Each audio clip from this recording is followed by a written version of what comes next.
રામચંદ્રજી આવ્યા એટલે આખું જીવન એ સાક્ષાત શું હતી? ધર્મની મૂર્તિ. મર્યાદા પુરુષોત્તમ, એને શું નામ આપ્યું છે? મર્યાદા પુરુષોત્તમ. મર્યાદા એટલે કઈ મર્યાદા? ધર્મ પ્રમાણે એમનું જીવન. એટલે શું? ધર્મ એટલે શું? એનું પિક્ચર. એટલે કોણ? રામચંદ્ર. વિગ્રહવાન ધર્મ, ધર્મનો સાક્ષાત વિગ્રહ. શું કરવાનું? કે ગમે તે મને થાય, મારી પર્સનલ શું ઈચ્છા છે એ અગત્યનું જ નથી. અગત્યનું શું છે? શું કર્તવ્ય છે? કર્તવ્ય એટલે ધર્મ. બસ, ધર્મથી ચડિયાતું કંઈ જ નથી. સ્વામીજી મહારાજ કહેતા, દયાનંદજી મહારાજ, કે આ ધર્મની અગેન્સ્ટ ગયા એવું બોલતા. વેન યુ રબ ધર્મ, યુ ગેટ રબ્ડ. જો તમે ધર્મનું ઉલ્લંઘન કરો તો જાણજો કે ધર્મ પણ તમને એનું ફળ ભોગવવું પડશે. ટૂંકમાં એમાં સરસ દ્રષ્ટાંત આપતા કે જેવી રીતે કોઈ વ્યક્તિ એનું શર્ટ કાઢી નાખે અને ખુલ્લી પીઠે લીમડાના ઝાડની પાછળ બેસે, લીમડાના ઝાડનું થડ હોય ત્યાં બેસે અને આમ હલાવે પીઠ, તો શું થાય? છોલાઈ જાય. કારણ કે એ ખરબચડી છે, એ થડ આખું એકદમ ખરબચડું છે. એટલે તમે એની સાથે ઘર્ષણ કરો, ધર્મ સાથે સામે ચાલીને ઘર્ષણ કરો તો શું થાય? You get rubbed. તમારે પણ તમે છોલાઈ જશો. કારણ કે ધર્મ જ કાયદો છે અને ધર્મ ભગવાન છે. ધર્મ ભગવાનનું એક સ્વરૂપ છે. નિયતિ જાળવવા વાળું ભગવાનનું સ્વરૂપ છે ધર્મ. એટલે ધર્મ અનુસાર જીવન એટલે ભગવાનની સાથેની સંવાદિતા. ભગવાન સાથે સંવાદિતા. અને એ જ આખા કર્મયોગનો પણ સિદ્ધાંત છે. શું છે? ધર્મ. યજ્ઞ ભાવના એટલે ધર્મ. અને આપણી સંસ્કૃતિ આના ઉપર રચાય છે. અત્યારે જે હોય પણ સંસ્કૃતિનો પાયો છે એના ઉપર છે ધર્મ. આ કર્તવ્ય, આ જે કર્તવ્યનો કન્સેપ્ટ છે ને, ડ્યુટી, દરેક વસ્તુમાં આપણે ત્યાં શું આવ્યું? ઇટ ઇઝ માય ડ્યુટી, મારો કર્તવ્ય છે. એવું પશ્ચિમના દેશોમાં બહુ નથી. ત્યાં ડ્યુટી શું? એની ઓફિસમાં ને ત્યાં એનું જે કામ કરવાનું એ કરે, પણ બાકી મારી આ ડ્યુટી છે એવું એ લોકોને બહુ કન્સેપ્ટ નથી શાસ્ત્રમાં. એમને મદદ કરવાનો કન્સેપ્ટ છે કે તકલીફમાં કોઈ હોય, આપણો નેબર કે કોઈ પણ, એને મદદ કરવી, એ કન્સેપ્ટ છે ત્યાં. બ્રધરહુડ, ભાઈચારો, એ બધા ખ્યાલો છે. પણ આપણી જેમ આપણો સૌથી પ્રિડોમિનન્ટ આપણે ત્યાં ખ્યાલ કયો છે? કર્તવ્ય.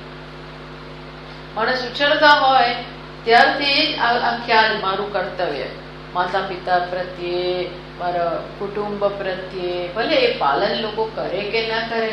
હવે આ બધું ઓછું થતું જાય છે પશ્ચિમના દેશોની અસર નીચે. પ્લસ અર્થકામ અગત્યના બની ગયા છે. અર્થકામ જ્યારે અગત્યનું બને ત્યારે ધર્મ સફર કરે. અર્થકામ જ હેતુ બની જાય. અત્યારે અર્થકામ જ શું છે? મુખ્ય ધ્યેય છે. આખું બદલાઈ ગયું છે. અર્થકામ હેતુ બને એટલે ધર્મના માર્ગે પૂરું નથી થતું. એટલે લોકો ધર્મનું ઉલ્લંઘન કરે છે. આવું થઈ ગયું. પણ બાકી આપણે ત્યાં પાયામાં શું હતું? કર્તવ્ય. કર્તવ્ય એટલે મારે કરવાનું છે. કોના પ્રત્યે ફરજ છે? એમાંથી ઋણ આવ્યા. માત્ર કોના? બધા પ્રત્યે ઋણ છે. મેં કહ્યું ને, ગૃહસ્થ નું પિતૃઓ પ્રત્યે ઋણ, ઋષિઓ પ્રત્યે ઋણ, દેવતા એટલે બધા સમગ્ર જગત આવી ગયું એના પ્રત્યે ઋણ, ભૂત પ્રત્યે ઋણ, ભૂત એટલે સમાજના બીજા બધા મનુષ્યો પ્રત્યે ઋણ, પ્રાણી માત્ર પ્રત્યે પણ ઋણ, એટલે જીવન જ એવી પ્રકારનું હતું કે આપોઆપ બધા સંચવાઈ જાય. પહેલા માણસનું જીવન જ એવું હતું કે રસોઈ બનાવે એમાંય આ બધાનો ભાગ કાઢી લે. રસોઈ બનાવે અને જમવા બેસે ત્યાર પહેલા જ આનું કાઢી લે, આનું કાઢી લે, આનું કાઢી લે, બધાનું કોન્ટ્રીબ્યુશન આપી દીધું. પછી આપણે તો એવું સાંભળ્યું છે કે બહાર જઈ દરરોજ પોતાને જેટલું જ નહીં બનાવવાનું, વધારાનું બનાવવાનું. પછી બહાર જાય અને એની જાતે જ અતિથિ આવે જ, કારણ કે પહેલાના જમાનામાં હોટેલો નહોતી, રેસ્ટોરન્ટો નહોતી, એટલે બીજા ગામથી જાય તો આવી રીતે કોઈકના ઘરે તમે જઈ શકો જમવા. ન કોઈ આવે તો એ જઈ ચાર રસ્તે જઈ અને કે કોઈ છે અતિથિ હોય તો આવી જાઓ, એવું વાંચેલું છે, સાંભળેલું છે. પછી એમને આપે, પછી જમે. એટલે આપોઆપ જ એની લાઈફમાં એની લાઈફસ્ટાઈલ જ એવી હતી ધર્મ અનુસાર કે આપોઆપ જે કેટલું શાસ્ત્ર અને સંસ્કૃતિ કેટલી બધી સોફિસ્ટિકેટેડ, કે આજે વિશેષ મોક્ષ માટે વિશેષ પ્રયત્ન જ નહોતો કરવો પડતો.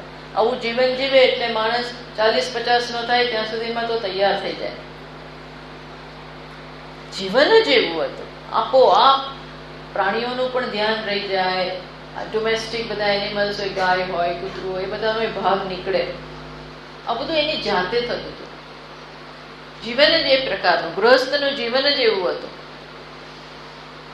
ધર્મનું પાલન થતું હતું.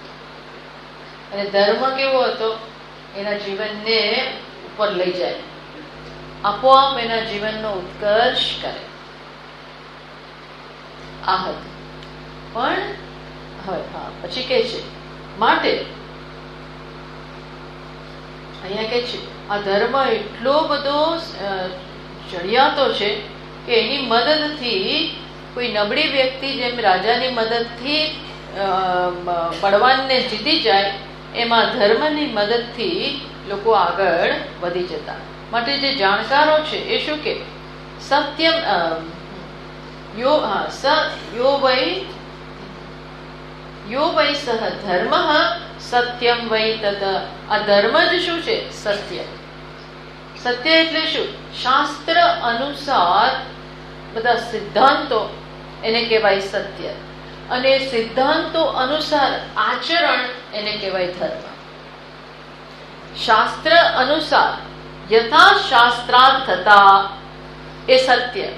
શાસ્ત્ર પ્રમાણેનું જે આચરણ હોય, શાસ્ત્ર જ્ઞેયતા ઇતિ યાવત, શાસ્ત્રના બધા વિચારો એનું આપણને જ્ઞાન હોય એટલે સત્યનું જ્ઞાન છે, એને સત્ય કહેવાય. પછી એ માત્ર ત્યાં ના રહી જાય, એ પ્રમાણે આપણે આચરણ પણ કરીએ એને શું કહેવાય? ધર્મ. એ છે ધર્મ.